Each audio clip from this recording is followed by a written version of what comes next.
So rules and regulations ఇంత పెద్ద university కాబట్టి మీరు అన్న 10,000 స్టూడెంట్స్ని మెయింటైన్ చేయడానికి చాలా స్ట్రిక్ట్ రూల్స్ ఉంటాయి.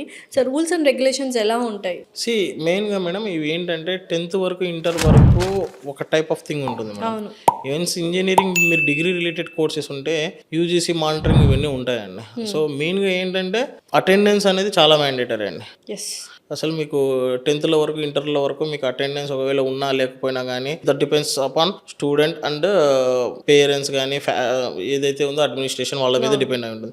But when comes to engineering వచ్చినప్పుడు మెయిన్లీ ఏంటంటే డెఫినెట్లీ తనైతే క్లాసెస్కి అటెండ్ అవ్వాలి మేడం. ఓకే, క్లాసెస్కి అటెండ్ అవ్వకుంటే మాత్రం ప్రాక్టికల్ నాలెడ్జ్ అనేది పోతుంది అన్న. ఎంత అంటే ఎంత పర్సెంటేజ్ ఉండాలి? ఇది ఇంటర్ అటెండెన్స్ ఎస్ మేడం. 75% అనేది మ్యాండేటరీ.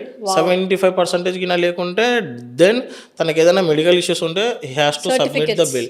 అదర్వైజ్ మనం ఎగ్జామ్స్ అనేది ఫర్దర్గా ప్రమోట్ చేయం. సో అయితే స్ట్రిక్ట్ రూల్స్ ఉన్నాయి, which is very good actually. అది అంటే స్టూడెంట్కి ఇనిషియల్ ఫేస్లో తెలియకపోయినా కానీ ప్లేస్మెంట్స్ టైంలో చాలా హెల్ప్ఫుల్ అవుతుంది మేడం. ఎందుకంటే యాజ్ ఎ ఇంజనీర్ మీరు అనేది ఒక డెఫినెట్లీ మీరు క్లాసెస్కి అటెండ్ అయ్యి ప్రాక్టికల్స్కి అటెండ్ అయినప్పుడు మాత్రమే ల్యాబ్స్కి వెళ్ళినప్పుడు మాత్రమే తెలుస్తుంది. ఏదో ఇంటర్లో లెక్క 10th లెక్క బట్టి చేస్తే అయ్యేది కాదు. 1 డేలో ఇంజనీరింగ్ 4 years ఆఫ్ ఇంజనీరింగ్ అనేది అది పెద్ద సముద్రం. దాన్ని ఏదో 1 నైట్లో మనం కూర్చొని బ్యాటింగ్ చేసేసి కంప్లీట్ చేసేస్తే ప్లేస్మెంట్స్ కంపెనీ వాడికి ఏం ఆన్సర్ చేస్తారు మీరు?